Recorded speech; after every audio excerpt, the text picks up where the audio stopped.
Our time is extremely limited. So if we play it safe, what are we going to accomplish? How many lives are we going to change? What are we showing those that look up to us, whether it's family, business, anyone that's around us? Did you live a life that was worthwhile?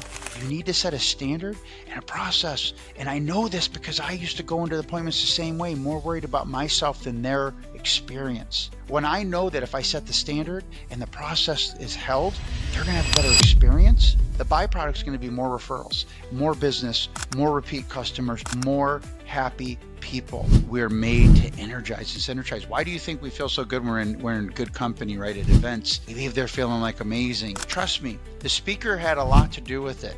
But if it was just you and the speaker in a room, you'd be super excited. But what gets you even more excited? Watching other people get excited. This podcast was with Robert Colello, a top producing agent out of San Diego, California.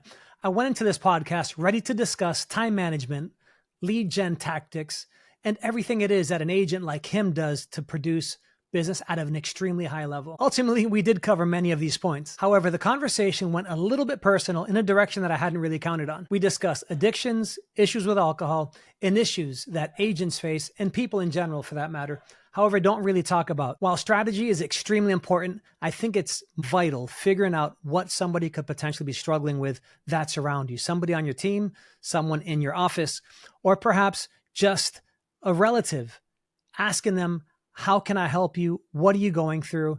Is there something that I could be of service for? And not only help them, but possibly just point them in the right direction, someone who can assist them. There are organizations locally that can make an impact and help them get through their challenges, which that's most important of this all.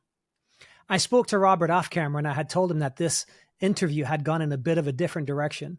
And it's not really what I had counted on. I was looking to pick his brain, providing agents with all of these tactics on what they can do to increase their units, make more money. And he goes, Chris, look, at the end of the day, if we help one person in the audience get through their challenges, whether it's any type of addiction, alcohol, or something that's preventing them from living a more fulfilled life, then we accomplished our goal with this podcast. So with that being said, I hope you enjoy this podcast.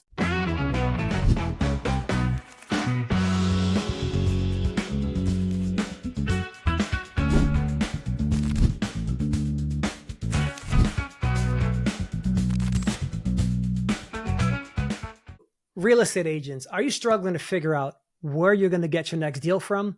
Or are you perhaps in the camp that you're looking to add an additional 20 to 30 transactions to your overall numbers per year?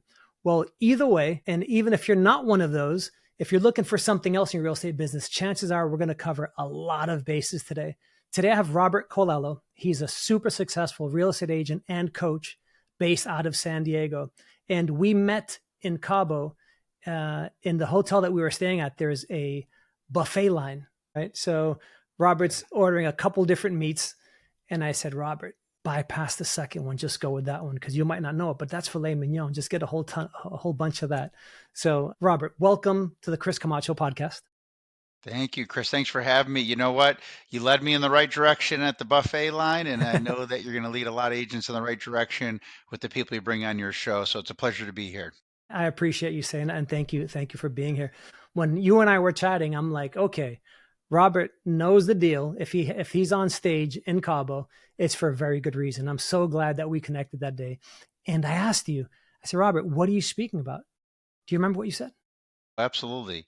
I'm going to talk about hope, having hope, and betting on yourself. Having hope and betting on yourself, which I think is fascinating, right? Because most people will tend to bet on whether it's sports, bet on a stock, bet on anything else but themselves, right? So when it comes to betting, why is that? Is because they're not investing in themselves. Benjamin Franklin said the number one thing you should invest in is in yourself. So when we bet on a stock, what are we doing? We're investing. We're putting money in and we're looking for a return. And we don't realize the number one asset to invest in to get the highest return is us. And there's so many different categories to get it in: faith, family, fitness, fun, finance, your future. And people are sitting on the sideline speculating or just being spectators to something we talked about before. Life has a limit to it. We're only going to go for so long. I just lost my grandmother. She was fortunate.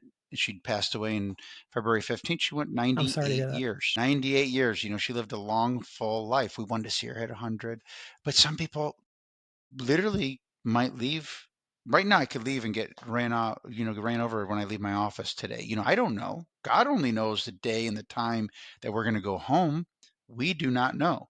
It says in the Bible that he laughs when we make plans for the future, like they're for sure. He also says that they fail because of lack of a vision. And he asked that the kings knight the horse for battle, but he determines the victor, which tells me really, the architect of the universe says, hey, I want you to be prepared. I want you to be diligent. I want you to go after it as you're going to win, but I need you to have loose hands. At the same time, I need you to have loose hands, have high expectation, loose hands.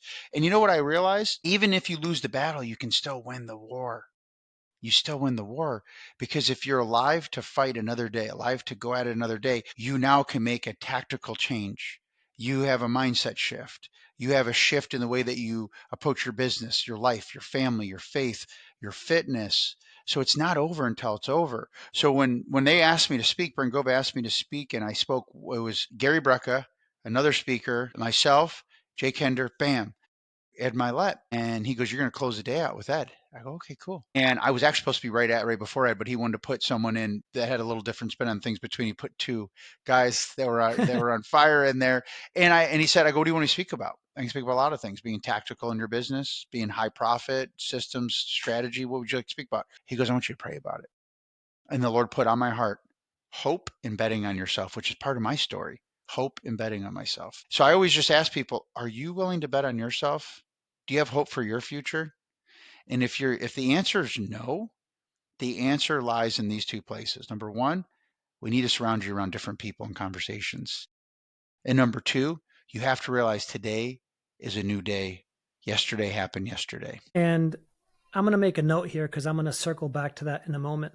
But before we do, what I want to mention is Robert's credentials, right? So prior to him signing on, you're one of EXP's top agents. If I'm not mistaken, you've been top 7 in California with EXP. Mm-hmm. And in the country, I believe the recent accomplishment was 61, number 61 Yes. in the US. That's a recent accomplishment. Congratulations on that. And prior to EXP in your former life, right, when you were with KW, as I was with KW also, you were in Gary Keller's top 100 mastermind group, and you were also top 30 nationwide with KW. So the guest that we have today is extremely accomplished in the real estate space, and I thought I would pick his brain today, which is part of, again, the intention is helping agents maybe pick up that nugget, that tidbit of information. Because what I found is that when I go to events, Robert, and I'm sure the same thing may happen to you or not, there's not a ton of content, a ton of new inputs that you get. It's that one takeaway that you can immediately implement in your business, and that can dramatically change the trajectory of your real estate career, is just that one bit of information. So that's what I'm hoping that the audience finds today, is some information that you share with them that could make the difference in their career. Circling back to where I was before, we were before, on the company, the people that you hang out with, the company that you hold. How critical would you say is who you surround yourself with as far as success goes, or obviously the opposite direction? I think it's extremely critical. I'm a man of faith, and Psalms 1 says, "Do not sit in the council of scoffers, mockers." Right? And if you read through Proverbs, if you read success books, if you read anything that's about leadership and leading yourself, we are created to be together in community. We weren't created to be solopreneurs by ourselves. And so often, I found myself in this place. I'm not going to say victim of it, because I put myself there, where I isolate myself because I'm working, I'm getting things done. I'm a high D, I move fast, I'm decisive, I go quick, and at the same time, we're made to energize and synergize. Why do you think we feel so good when we're in good company, right? At events, we leave there feeling like amazing. Trust me, the speaker had a lot to do with it. But if it was just you and the speaker in a room, you'd be super excited. But what gets you even more excited? Watching other people get excited, feeling the energy amongst your peers, seeing that you're not the only one that's catching this electric in a bottle and taking some home with you, right? And at the same time, it comes down to implementing it, in deciding to cut out the things in your life, people, places, and things that are no longer serving you, and put in people, place, and things that are serving you. And to thyself be true. Like, you only know what is your Achilles tendon. What are you getting hung up on? And a lot of times it's friends. A lot of times it's friends especially with bad habits. I was fortunate to be clean and sober since I was 21 years old. So I've made a lot of good choices with friends ever since I got out of my last rehab and relapsed after my last rehab. After being clean and sober for a year and a half, I realized like I had this one guy that I was hanging out with, Louis. I call him Puerto Rican Lou. Nice guy. We were like brothers, but we were doing things together we shouldn't have done. And he was in the telecom company I was in, and we were running the largest privately owned telecom company. We were running sales divisions. I was young. I was in my early 20s. He was like in his early 30s, and we were doing things we shouldn't have been doing. And you know what? It caused me to relapse, and I started getting high again. And at the end of the day, I remember when I came to and said, I don't want to lose my wife. I have a brand new baby. I'm 21 years old. I need to make some decisions. Otherwise, my son's going to be fatherless, and that's going to be my fault. My wife's not going to be married to me. And I said, what is it that I have to change?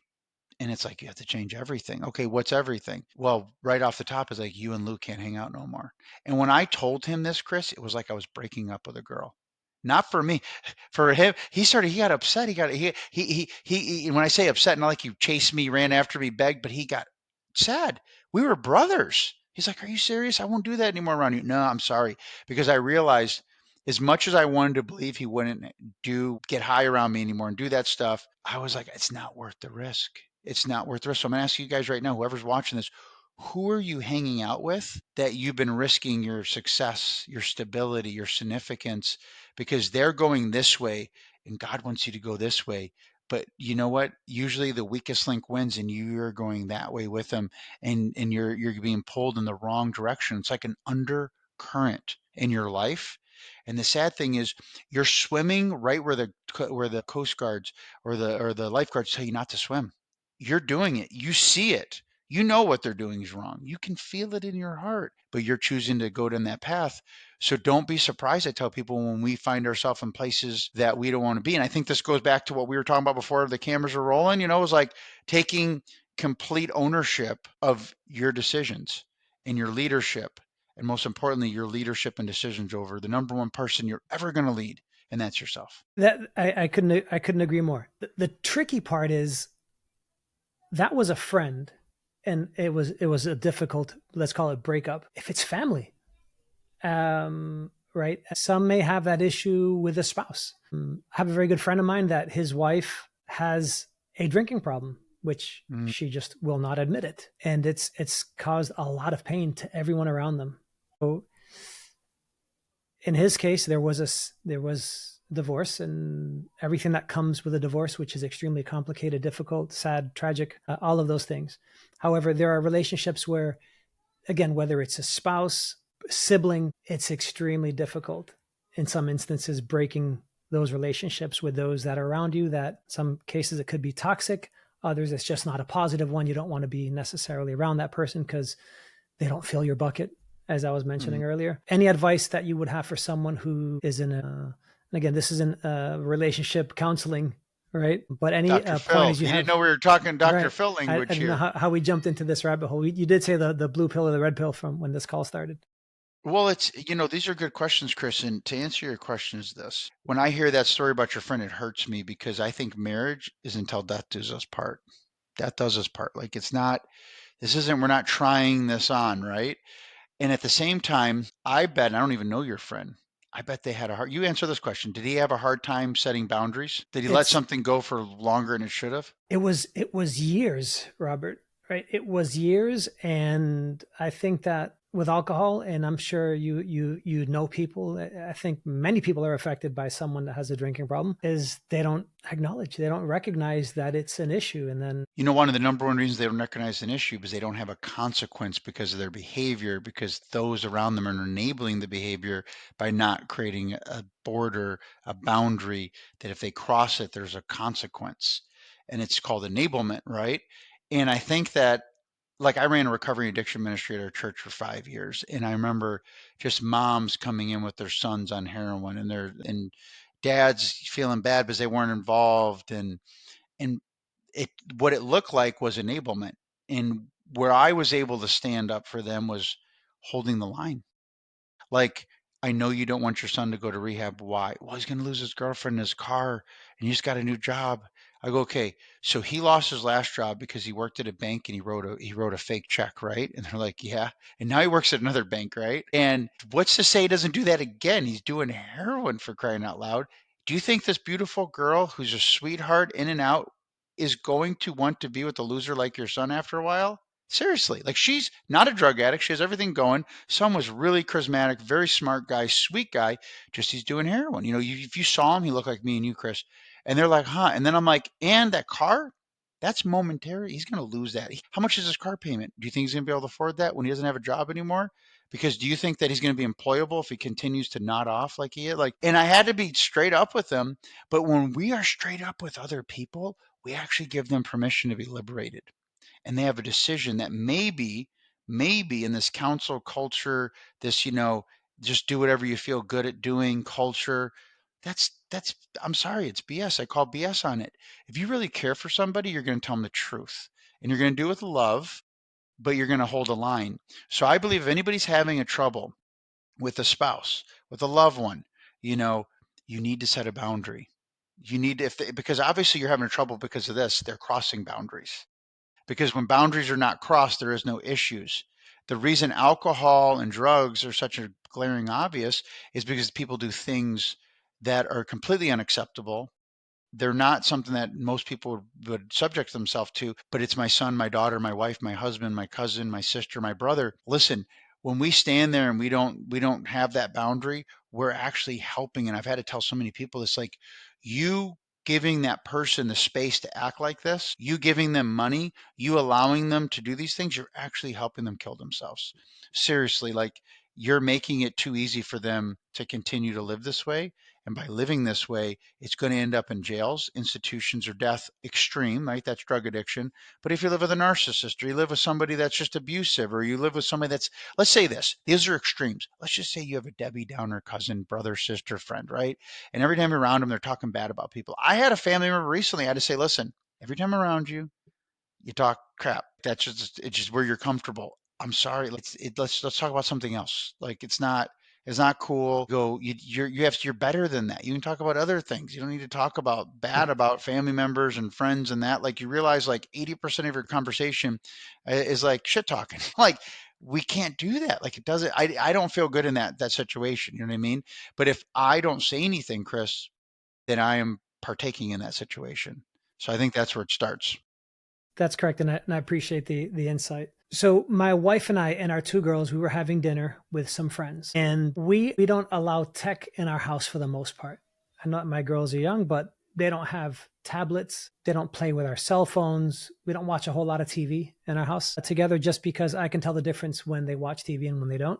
So that's just right the way that we want our household, and we're happy with it. So anyhow, we're at dinner with some friends, and their boy pulls out a tablet to start playing. And then I told the parents, I said, if you don't mind, please have your child put their tablet away. They're like, what do you mean? I'm like, I want my girls to talk to your boy. I want them to hang out. And if they're like watching a movie, they have no chance to interact. They have no opportunity to get to know each other and talk about whatever they want to talk about. It's just like they're sucked into the tube, right? They're sucked into this little box, which, the studies are there as far as to brain development on how it hampers it. It's just, it doesn't, it's, anyways, it's a Well, that's decision we their made. digital nanny, their babysitter. It is. It is. And I thought it's funny you should say that, because what I thought was that was like a babysitter, like you just said. It's for the kid. It's actually relief for the parent that they don't have to act as parents. When I heard that, I was like, damn, that stings. It's what you do to offload the responsibility of being an effective parent. So that is on the side of, I know we went a little bit further with this than what I had ever imagined. On I think you should go here because it's beautiful. Because if you just teach people how to win in business and they're not winning in the rest of their life, they're losing. They're losing. You know what I mean? Plain and simple. Like, I had to talk to my son about this the other day. We have a 17-year-old son, Dimitri. He's a baby D, 6'2". I get on my tippy toes to kiss him. He still smells like a baby to me, though. Um, and then I have my 19-year-old son, Angelo. We have our daughter who's 20 or 22, and then our older son, Robert's 24. He'll be 25 this year. And my two younger sons were going to a youth event at their church. And I'm big on like, hey, listen, you get to an age, you got to start buying things yourself. Like, when are you going to start supporting yourself? Like, as soon as you leave our house, you're going to start buying things. Like, you're going to be responsible for your whole life. That's going to be, I think parents that do that are disservicing their kids in the biggest way, because now you're going from zero to 100 overnight. So we do things like, hey, when they buy their first car, they save up to 5,000. We give them up to 5,000. If they save two, we give them two. We split half their insurance with them. They pay all their repairs for their car, so they drive nice, and they take care of their car maintenance, and they pay for their gas, right? Well, my kids wanted it. We're at my wife's birthday was yesterday, and we were celebrating her over the weekend, and we're at a restaurant, and they mentioned going to this youth group, and he wanted to buy this sweatshirt, and they're usually like $50, $75. It's not the end of the world. But I end up, my wife, Colombiana Mamacita, loves those kids, does a great job. My wife's like the best. Like, I watch my wife love my kids, and it melts my heart. Like, she does it so well. And the boys are just endearing to her. And of course, she's like, oh yeah, buy sweaters. And I go, hold on a second, you just got your allowance, right? Now, I end up feeling bad about that after, because I thought like, hey, listen, I got a 19 and 17-year-old going to church group, right? Like, okay, I told my both my sons the next day. I said, you know what, I'm sorry, because they do this thing called Future Night, and they make these like custom sweatshirts that there's like only like 100, and then they're gone, right? And it's kind of a thing. And I go, listen, this is the deal. It's hard being a dad sometimes for this reason. I have to play the balance between helping you become a man and still taking care of you as my son and nurturing you, right? Like, they're one and the same, but I mean, like, the balance is, when do I give too much? When do I need to take some things away? Because when do I need to help them get the responsibility and have a little bit of pain and stuff, like, and I said, but the Lord put on my heart, hey, listen, me and mama will pay for your future night sweatshirts for as long as you want to go to your youth groups. You guys are my one son's a pastor, the other one's going to be a pastor. Like, so they're doing the right things. But at the same time, I realize, like, if we always give them things, we're giving them candy and giving them tablets like you're talking about, instead of giving them what they need. And that's the feeling of independence. That's the feeling like, I can stand on my own feet. Like, the world's not going to end when I leave mom and dad's house. I can support myself. They taught me how to handle money. They taught me how to have a job. They taught me how to take care of my stuff. They taught me some life lessons, and they might not have done them exactly like we wanted to do them, but we gave them a foundation. And when they leave, they know where to start. Does that make sense? And I think a lot of people that are just trying to do the instant babysitters and give their kids everything, it's sad, because they're going to leave their house. And it's like, I told my wife, I'm like, how sad would it be if our four kids had to depend on us their whole life? Now they're fiercely independent. They know how to make money. They know how to be assertive. They know how to do things. And we both laugh and say, yeah, like, which kid do you think we're ever going to have to support? And we're like, not one of them. Some are better with money than others, but like, they're all like little thoroughbreds, because they've been in their little lane, and they've had, this is the deal. Every one of them, well, the first two complained about us making them buy a car. I'm going to go to college and soccer. I don't have time with that. Why are you making me do that? All my friends, my daughter, they dads give them cars. And you know what? Now, this is what I heard. That was 16. My daughter's complaining that I'm being hard on her about the car. Fast forward, her best friend's going to graduate college this year. And she goes, Papa, I don't know what she's going to do. I go, what do you mean? She goes, she's never had a job before. She has social anxiety about going on a job interview. She goes, how pathetic's that? Now, I'm not saying this to put anybody down that's listening to this that has that, but I'm just saying, like, it was hard for me in Southern California, being a top producer, 7-figure GCI, to have my daughter save money for a car and hold that line when she knows what's going on. She knows I'm successful. I could afford to buy her multiple cars. But the deal was this: I was more committed to the fact that I want her to buy her own nice cars when she gets older, just like I was able to visit my dad. And we held that line, as uncomfortable as our kids sometimes would make it feel. And now they're starting to thank us. Now they're saying, hey, I do this because dad taught me how to do that in business. I do this because mom taught me. I do. And it's funny, because during the time, you're not going to get those data boy and that a dad and that a mom. You got to fight. Well, there's things in your business life right now, and there's things in your team's culture right now. There's things in your world that are outside your family that you have to treat the same way. Because if you feed them all their food, when will they learn how to hunt themselves? You're creating a handicap, really, is what you're doing. You're creating a handicap to where they cannot fend for themselves. And if they can't stand on their own 2 feet, I mean, what are we doing as parents? I remember being a kid, a guy picked me up from my house, and I totaled one of our cars, and I was living with my dad. It was after my first drug rehab. And he's like, my dad's garage was open. And my dad's single. He's like under 40, right? He owns a finance company.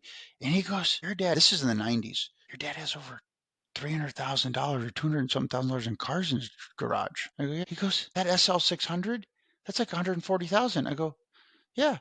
He goes, why am I picking you up for school? I go, because my dad's like, hey, he was very, very, very structured with me on the fact that, hey, listen, he told me one summer, he's like, you go get a job, son, and if you save 80 grand, we're gonna go buy a Lambo. I'll match you. If you save $1,000, I'll feel bad and give you 1,500. He goes, but you need to go earn some money and put some skin in the game together.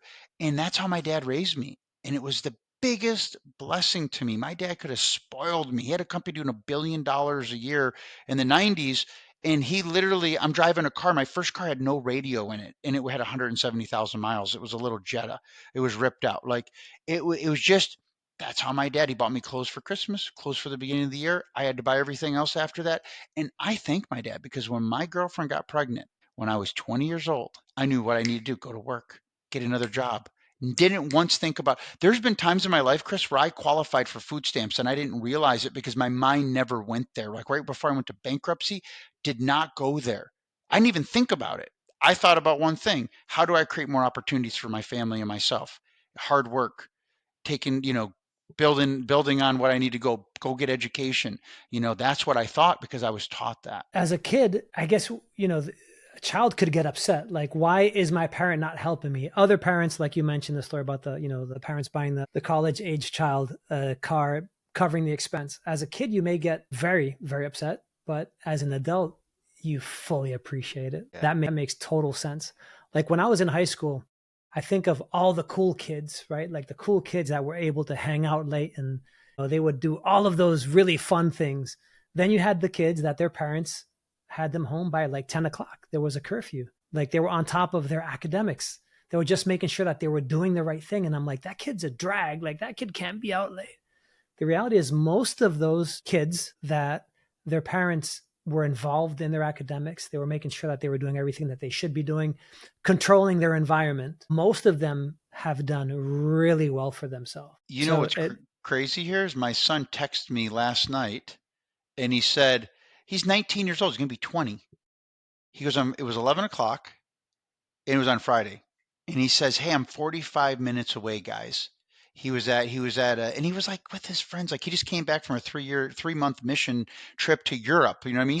He's doing the right things. He didn't always make the right decisions. He made some bad decisions. He was like me in high school. We were worried about him, but he got on the right path. It's progress, not perfection, right? But the reason I bring this up is because I saw that and it put a smile on my face because I remember we used to have to fight like heck with this guy about his freaking curfew. He was always like, why? I'm 17. Why? I'm 16. Why can't I stay until 12 or 1? My friends do. And I go, my Uncle Tommy told me a long time ago, nothing good happens after 12, Angelo.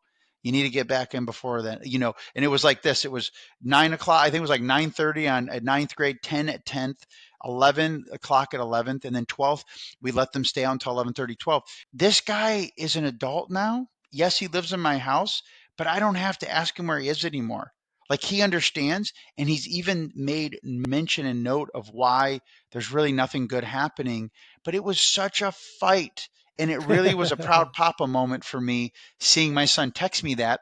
One, he was being responsible and respectful of my wife right. and myself.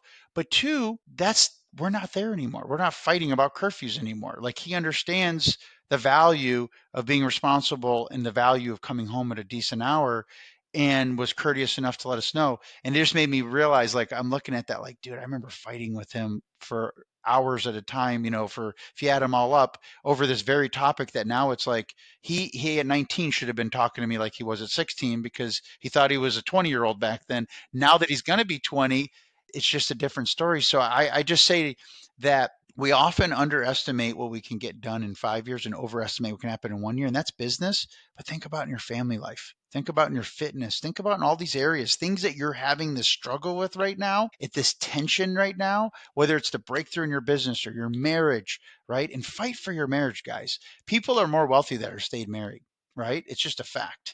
Forget the divorce. They're going to take half, right? But because there's unity, there's synergy. I saw something from the Shark Tank. Our buddy there, Mr. Wonderful, said, don't go move in with somebody. Get married. have a commitment, and it breeds another commitment, another. And he was just going off on how you fight for that because it's worth something.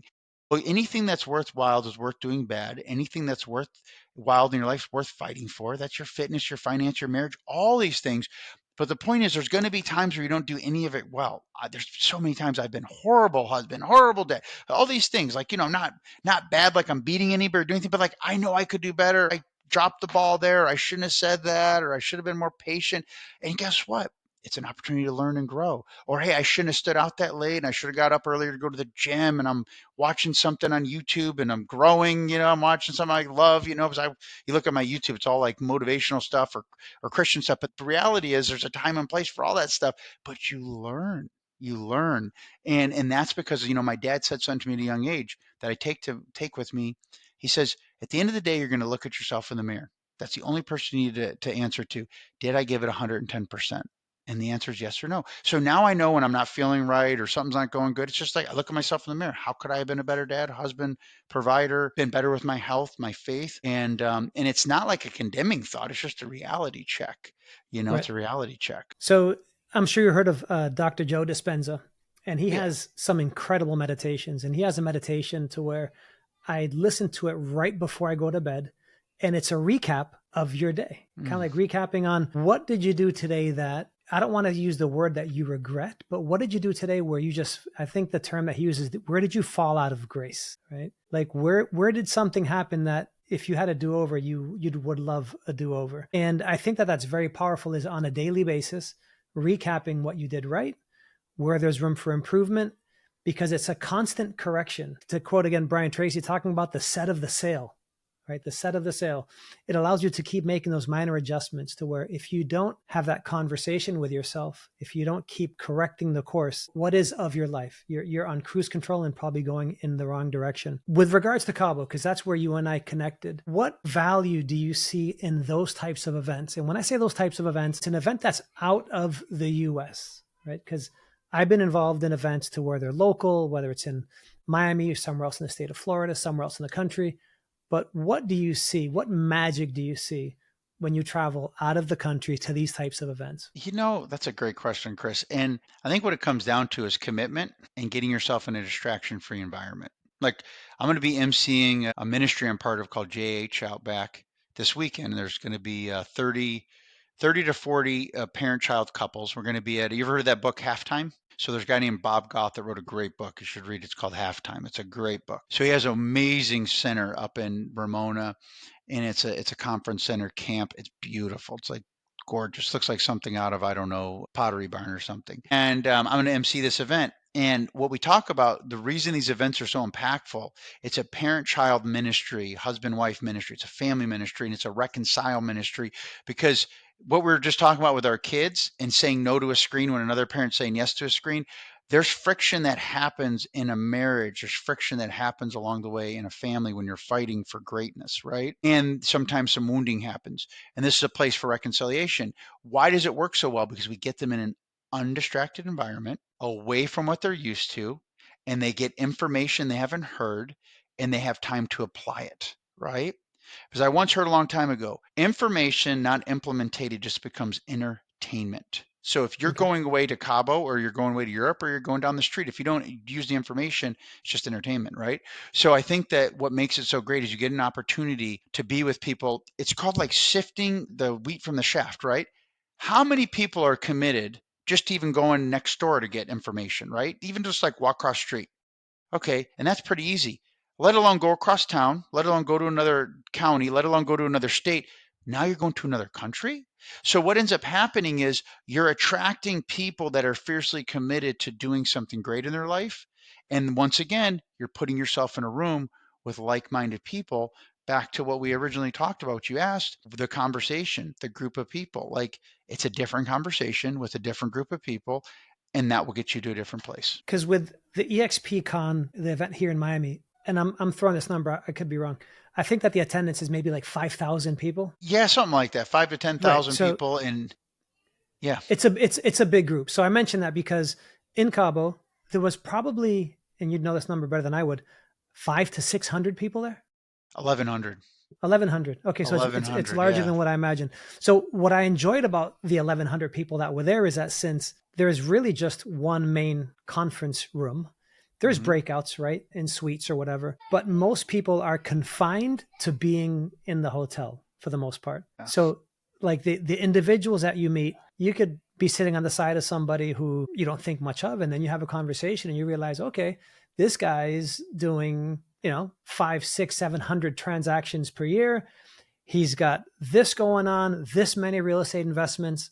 So for me, that is where the value is proximity to agents, coaches, to people that are just doing business at a completely different level.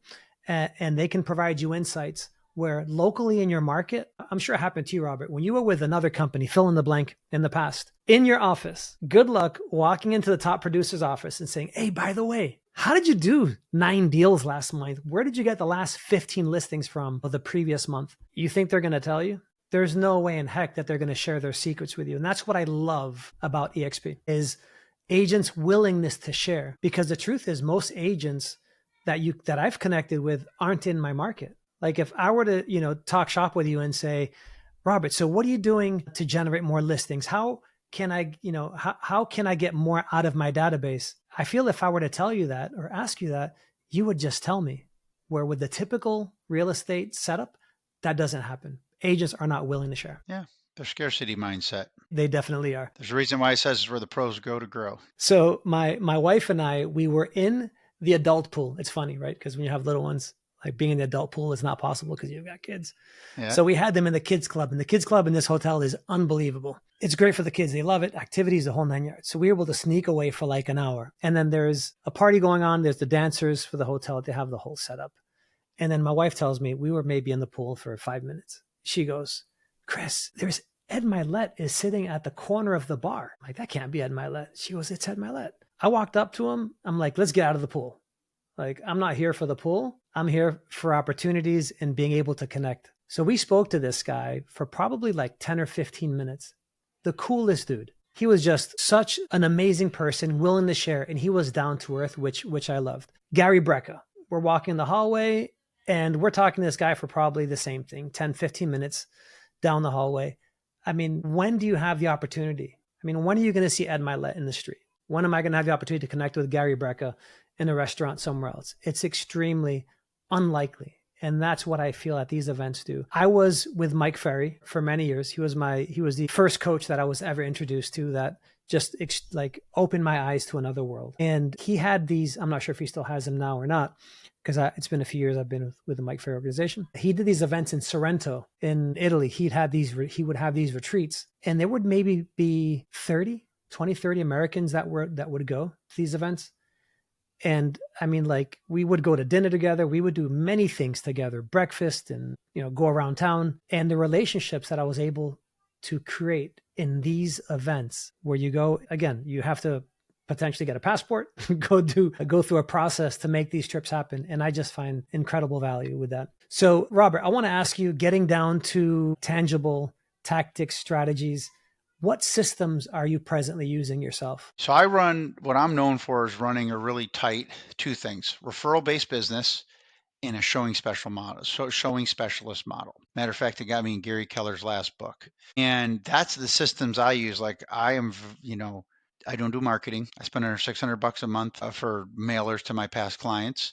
I do client parties, one or two a year. And we've had multiple seven-figure GCI years with two showing specialists, an assistant, a TC by contract, a digital marketing person by contract, my wife for life, who's a part of our business development, myself. And it's a very profitable model. It's a very sustainable model, and it's an enjoyable model because I was in the whole, prospecting model before, and I was great at it. I closed 11 deals in my first 90 days. They said it'd take 9 months, and I got on the phones. I got introduced to Mike Ferry, and I started pounding the phones. And to me, it wasn't a sustainable thing in the sense of it kind of wore my soul down to have to recreate myself every time to somebody to prove I'm trustworthy, prove I'm honest, to prove I have your best interest. Like, It was exhausting. I'm like, I'm going to take care of you. Like, that's who I am. I have high integrity.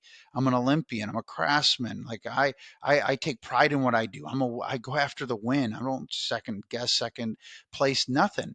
I'm going to make sure I'll fight for an extra day for 5 grand for you. What am I making out of there? A few $100s, but for you, that's the right thing to do. And that's what I do. And it just wore my soul out. And when I transitioned from a prospecting based business to a referral based business, the whole world opened up. Things changed. And because I take it in an approach of a salesperson that is relational, it's just a fresh approach to the people. Most people that do referral based, sweet peeps, you ask them what their GCI was, they have no clue. You ask them how their year was. Oh, it was nice. Went on a couple of vacations and took care of my people. And no offense, but without skills and tactics, they're going to get eaten up, and their clients are not going to be. They're going to be with a good person, a great person, but not a great salesperson. What we bring to the table is both someone they can trust and confide in, and someone they can trust that will fight for them and get them what they need and what they want. You saw that picture when I was up on stage speaking, 200,000 over asking price, like we do pretty magnificent things for people because we've been sharpening our tools for so long. And I teach people how to sharpen tools. Abraham Lincoln said, if I was to chop down a tree and had 6 hours to do it, I spend the first 4.5 sharpening my axe. That's the reality. So, we've been sharpening our axe, and we have a tactical, my core values are PEEPs: productive, efficient, effective, profitable, and selfless. And with the profitability, there's 3 wins. You have to win. I must win for us to both win. You can't win and I lose. I'm not going to get into a deal like that. And I'm not Correct. going to win and you're going to lose. I'm not going to ever do business like that. For us to do business, we both have to win together. And the reason it works is everything's underlined by selflessness. So I teach people how to tactically approach their database, how to approach their clients, and how to win in the game called life. And my tagline, is too, I've trademarked selling dreams and inspiring lifestyles, right? That's what we're doing. And helping your profits soar in all areas of your life. I think so many coaches just focus on one area, money. But I've heard people say, I am so poor because all I have is money. Like Hmm. their life isn't rich. Like think about it. Like we've heard so many people that get to the end of their life and they do not wish they worked an extra hour or made an extra dollar. They wish they had that time back with their Correct. family. Now we understand in this world we're going to have to work to provide. This is a sowing and reaping and Right. universe that we live in. And at the same time, there's a strategic way to do it. Like I know I could close way more deals than I do if I chose to, even though the numbers you gave are they're decent, right? I choose to live a life by design, and a life that I'm fighting for my time and I'm fighting for what I most value, my family. Like yesterday was my wife's birthday. I haven't worked on my wife's birthday for I can't tell you how decade and a half. Like I take off every single one of my kids' birthdays, every one of them. Now I have 2 that are out of the house or one out of the house. Hey, if he's in LA and not coming down, I don't take the day off. But if he can take off work, I'm going up there with him. You know what I mean? Like because I think about this, like for so many years, I get in the office by 7 o'clock in the morning, 7:30. I'd come home after dinner, and I'm like, I got these beautiful human beings that I get to call my Yep. family. And when it came time for birthday, I'm getting home at 7. That's how I'm going to acknowledge this person's life. And I flipped the script and changed it. And I said, no, no, no. I don't like talking to sellers and buyers every day. So like when I take listings, like today we're going to have review day and offer. I get off of here. My assistant's pure or curating a spreadsheet with all the offers. I don't involve my sellers in negotiating on any offer ever. They don't get involved at all. I present them the end results on a spreadsheet on a Zoom call, and then we pick the best offer in 10 minutes. I don't talk to them about how the showings went. My assistant will send them an email. I don't talk to them about it. The buyers, like, we don't talk about the houses they didn't like. We talk about the house they do like. Why is this, Chris? Because I realized how much wasted time was in my life by doing things. And Mike Ferry was great about saying this. Agents do things all the time that they feel like shows values in the eyes of the buyer because they create drama. They create drama, or they create some kind of, look at this, I'm doing this over here. I'm so busy doing this open house no one's coming to, right? Well, I looked and took it a step further. What am I doing that most agents do that we just think's normal? Like every time an offer comes in, spending 20 minutes talking to a seller. Well, dude, I got 10 offers. We're only picking one. You're not an institutional client. The best becomes the worst in the end. Like, why am I doing that? Like, I don't like it. You're wasting time. And I could be out there negotiating a better offer for you. I could be out there following up with the buyers that call. I could be doing a lot of other things besides making myself feel good that I'm earning my commission check by wasting your time 10 offers at 20 minutes each offer, there's 200 minutes. And when I started thinking that way, it changed everything and saying, okay, I want to be productive, efficient, effective, profitable, and I want to be selfless, you know? So that's what's important to me about the way that we run our business and teach other people how to run their business. If you could expand on the whole showing assistant model you were talking about. So, as far as your setup goes, you said you have a TC on contract, so per Mm-hmm. transaction. Per transaction. Digital marketing, which is the same thing, you have some kind of arrangement there. Yeah, I pay a retainer every month. Okay. And as far as the showing assistants, are they on some kind of a split? Do you pay them a fixed amount? So no, they're on a split. I've talked to people, they pay them a small amount to show. Like, don't do that. They're not, these aren't, you're not, you're not at a restaurant. I pay them a percentage commission, right? I don't pay them a small, $30 per showing, and they get paid after it closes. And their responsibilities are very simple. They go show properties. I meet with the client. I do the buyer's consultation. I set the table. I spend 45 minutes to an hour with them. And then basically this, Chris, I'm going to give you a paradigm shift. Anybody watching this right now, I'm going to challenge you to stop going on appointments thinking only about one thing. Am I going to get it? Walk into the appointment as if you've already had it. Like, I don't even go into any appointment thinking I'm going to get, like, I've had a 98% sign rate, meaning if I meet with 100 people, 98 people sign with me for 15. I don't even think about that. That's not what I'm thinking about. I know I'm getting it because you are their best option. I don't care. There's people who do way more business than me in town. There's people who do way less business. I know that I'm their best option. Okay, so I take that off the table. So what am I now trying to do? Your appointment is set up to do two things. Standards, right? That you're going to hold them to. Standards and process that they're going to follow. Simple. And if you go on an appointment and you leave there feeling yucky because you didn't tell them the things they should have heard, like you took an overpriced listing. Has anybody ever done that before? You know how that Never. feels. I've done it. So you need to make sure when you feel there, you feel like I did not leave anything on the table, off the table. Like, I asked every hard question. I made every hard statement. I told them the truth, and I was 100% honest the whole way, and I did not leave a darn thing out there. Those listings make me feel amazing, and I will not take them otherwise. And the buyers as well. So it's setting the table for a success. Because think about this. You take a listing and it's a little bit overpriced, but you think it's beautiful, or they sell you on the house more than they're selling you. When you go to ask them for a price adjustment, and you guys call them price reductions, you need to call them price adjustments, they feel like you're taking something away from them they never had. A price reduction means you're reducing their net profits. If their home's not worth $1 million and it's only worth 750, they didn't lose 250,000. They just were overpriced 250,000. That's another subject. But if you don't explain this the right way of how we are going to end up in three places when we hit the market: accepted, rejected, or ignored, and you have to dial down on what that means, then you can't go back to it. Like, I just future paced the whole appointment. The whole appointment is setting up a future pace for the future. So when I need to go back in, I remind them of what we already talked about. And they always go, oh yeah, they'll start off like sometimes like, oh, I don't want to lower my price. Well, remember what we talked about? We'd end up in one of these three places. Oh yeah, right. Well, this is what data is showing us.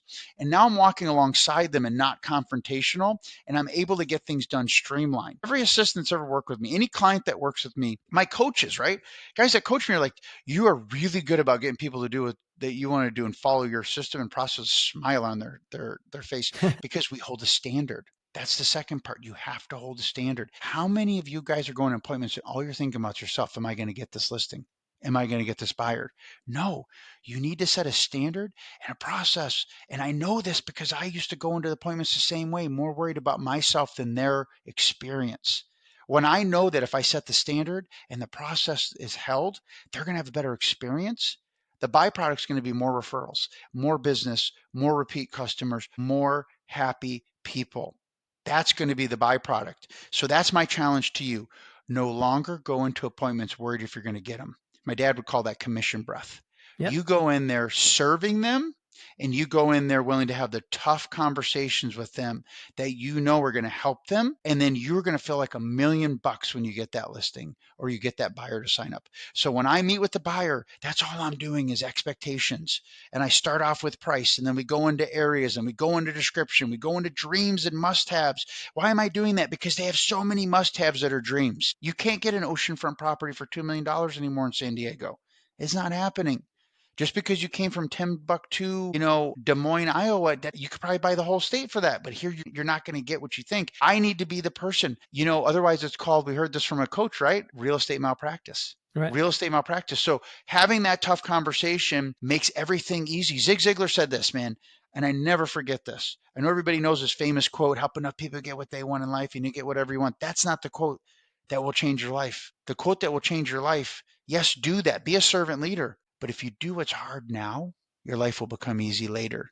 If you do what's easy now, your life will become hard Correct. later. If you want to become a real servant leader, when we go on these appointments, you have to do the hard stuff now because then it's going to make everybody's life easier later. So with our showing model, I'm doing that. So guess what? Now I can have people go show properties, take them around, and I have a rating system. I don't even ask people to write offers. And my average buyer goes into escrow in 4 to 14 days. We were the number one team for 10 years straight at Keller Williams. We were number one, number two market center in Southern California. The whole time I was there, we would go back and forth, and we were the number one team in there because we put every buyer into a BRE. Every buyer signed a contract with me. I would not, I don't care, friend, family, everybody signed a contract. So then the market center can see, like when Gary Keller interviewed me, he's like, your numbers show, what are you doing with the buyers, right? He interviewed me for an hour and a half, right? And this guy's worth $2 billion. And he goes, what are you doing? He goes, what do you do to tell them to write an offer? What do you say to them? I go, I don't ask them to write offers. He goes, you don't? I have them rate the properties. I go, I deal with a ton of engineers. They don't like to be pressured. So I have a rating system. And I do a deep dive on how to do that in my training, my coaching. How do you get someone to come to truth with themselves so you don't have to make them feel like you're pushing them? And then when to thyself comes true, it happens faster. When to thyself comes true, it happens effortlessly. And to thyself comes true, they go into escrow quicker. So now they go into escrow in 4 to 14 days. And because I've laid out that there's 3 rounds of negotiating, price and terms, condition your inspection, value, the appraisal, they know that we're not done until we're done. So now when something comes up in the inspection and I let them know, hey, you're not asking for broken light switch covers and ripped screens because I talked about it in the initial Correct. consultation. My showing specialists can show them the properties and report back to me. And now this is the deal. The key is when you have your team, they have to hold the same standard. My assistant has to hold the standard. Are they going to do it like I do it every time? No, but they can tell somebody when they want to ask for a rip screen. No, remember what Robert says, right? Remember what Robert says. So we have a really great ecosystem like that, and our clients are so well served, and they don't have to wait. Like right now, I'm on this podcast. Buyers could be out there looking right now, and I have 2 showing specialists serving them. How awesome is that for them? That's concierge service. They're not waiting on my schedule. And guess what? I'm here being able to bless agents because, at the end of the day, Chris, I think we both can agree. We have been around the block probably a little longer than most that have been on the call, maybe, right? Maybe some have been on twice as long as us, but we've gotten to where we've gotten not because we're such amazingly smart people. We've either been extremely coachable or we've made extreme failure a success. End of story, right? So I love sharing and helping people cut and budge in line and not have to be, waiting so long for everything that God has for them because you can spin your wheels in the wrong direction and go into every appointment just worried about getting it, or you can go into every appointment looking at it like you're going to architect the perfect experience for your client by talking about the things you need to talk about in the order you need to talk about them, laying out the standards up front so you can hold them to them when you're going in escrow because we only have a 3% fall out of escrow ratio. I put 100 deals in escrow, 97% close. The reason for that is they understand this is how we do things here and it's to their best interest. Think about this in 2020, 21. If you let a buyer out of escrow over a broken light switch cover or something stupid, did they win or lose? Dude, the next house they went to buy, the same house was 100 grand more out here. They lost big time. So it's doing that, you know what I mean? At the same time, we're getting monster requests for repairs for people. I've gotten huge ones. It's not about not getting them things fixed. It's just like they need to understand that you're the surgeon, you're the professional. You see blood every day. You can't, we're the only industry that people can come in and tell us how to operate. And they do it once every 10 years and they're telling us how to do our job. I think that that's extremely effective for most people. Some may be turned off by it because there are agents out there who will tell them what they want to hear. And I'd prefer to win someone's business with integrity than to say whatever it takes just to try to win the business. For me, I don't like the feeling of telling them what they want to hear. And it's at the end, everyone loses, they're discouraged. And I have a few thoughts. You said accepted, rejected, Or uh, ignored. or And Chris, I'll tell you this too. I always go into listings last, always. I don't want to go in first. I don't think first to list. I think there might be a million people watching us disagreeing with me, and then the pros are going to know that it's the right thing. I just tell them straight up, are you planning to listen to talk to someone else? And if they say yes, great. Then meet with them first. And then it'll be really clear in the decision when you meet with me. And I go on last, not to contradict what you're saying, but like to say, like, I know there's so many agents who want to tell them, but I'm saying I meet with 100 people, 98 people sign up with me. And the reality is, on a listing, I would say 40%, 30 to 40% of those people have met with other agents, Sometimes 50% of the time, just depends on the year, they've met with other agents. And the reality is those agents have told them things that were what they wanted to hear. But it's just like when you meet with 10 doctors or 3 doctors, and the one guy's just telling you, or the one gal's telling you what the reality is of your condition and what you have to do. And it's not fun and it's not exciting, but it's the reality. You really can, you can sift and say, well, those other people are just telling me what I wanted to hear, but that's not going to get me to where I want to go.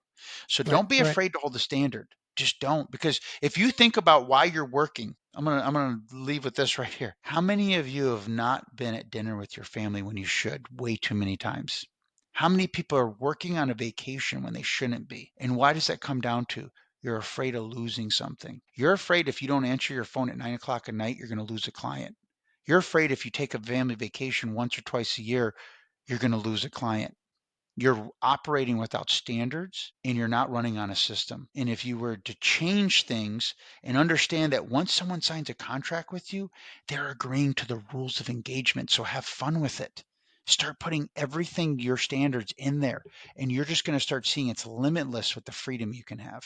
When you tell a seller that you want to meet with them last, one thing that I throw in there in addition to what you just said is I'll tell them, "Can I ask you a favor?" Let's role play this. So, Robert, can I ask Yeah, you a yeah, I know favor? where you're going with this. Yeah, I think we do the same thing. Go on. So, Robert, prior to you signing an agreement with anyone, can you just promise me that you won't sign anything until you and I meet? I call that the golden handcuffs. Because people are honest by nature, and I'm just like, listen, can you please promise me one thing? You're going to be with these agents. I want you to have complete open mind. And my hallucination is you're not going to work well with anybody you don't respect or trust. So I'm not going to pull you over the line. Like you're going to make the decision to work with me like 99% of the people do. Can you just promise me one thing? You don't sign a contract with the first or second or third agent you meet with. Wait until you meet with me. And if we can slow down in the beginning, guess what? We're going to be able to speed up in the end. Isn't that what you want? You want an effortless transaction that's going to move swiftly. It's going to get you the most money in your pocket. It's going to get your family from point A to point B without the least amount of stress, no Yeah. headaches, right? So let me come in last, meet with everybody else. And when you see what I do compared to them, because more's caught than taught, it's going to be intuitive for you to make a decision to work with me. And you're going to see why almost 100% of the people I meet with sign a contract. And as you can tell right now, I'm not pushy, right? And they're like, yeah, okay, good, boom. And now you're setting yourself up because you're right. That's such a golden nugget that you pointed out, Chris. We have to get commitment. That's an example right there, getting a commitment. Chris asked for a commitment from somebody that's not even committed yet. That's amazing. And guess what? How many times does that work, Chris? Dude, if I can give you a percentage, it works at least 90% of the time. Because if you don't say that, what are your chances? You're going to miss a lot more than what you'd like. And going kind of just like full circle here, what I keep hearing you say with regards to your systems, Robert, there's one word behind all of that. The core of it is expectations. Expectations with your team, expectation when you meet with a buyer, expectations when you meet with a seller. Expectations is so critical, and being upfront, being honest, serving them up the most competent information, but that all comes with experience, right? And I feel that agents that are looking for more business, agents that are relatively new to the business, I'd strongly recommend jump in and work with a successful team. Interview multiple teams to see who can accelerate and give you that catapult in your career. Because trying to figure it out all out from the beginning, I think is a mistake that most newer agents make when you can just ride the coattails of somebody else who has all these systems figured out. So if you are anywhere in the San Diego area and you're looking for an agent that you want to have mentor you, point you in the right direction, and help you grow your business, I'll be emphatic about you reaching out to Robert and his team. So, Robert, you And and I if could you're speak for anywhere the in the country and you want help with your coaching, let me know. If you need, from your team building to the one on, your mindset to system strategy. Look out for me for speaking engagements. You can hit me up. Chris will provide you my contact information if you want me to give it to them now. Yeah, just go ahead and read it off. That was going to be my next question. Yeah, 858-829-4069. Now, don't get mad when you don't talk to me, because 99% of the time I'll never answer that phone. And that is my number. You can text me. I'll reply you back. It's always forwarded to my assistant. And I'll Awesome. And explain that to you in coaching why that is. And as far as my email, it's robert@robertsold.com. awesome. And as far as on social media, can they find you there? So you can go to Robert Colello. You can find me on Instagram. You can find me on YouTube. You can find me on Facebook. Awesome. So Robert, again, I could speak to you for the next 2-3 hours, but we both, I have my family to get back to. I know you're on West Coast time, and you're going to be in the reviewing of reviewing offers process. Deal making Tuesdays, Deal baby. making. Awesome. Awesome. Thank you for joining me, Robert. Look forward to connecting with you in the future, and talk to you soon. Yep. God bless you.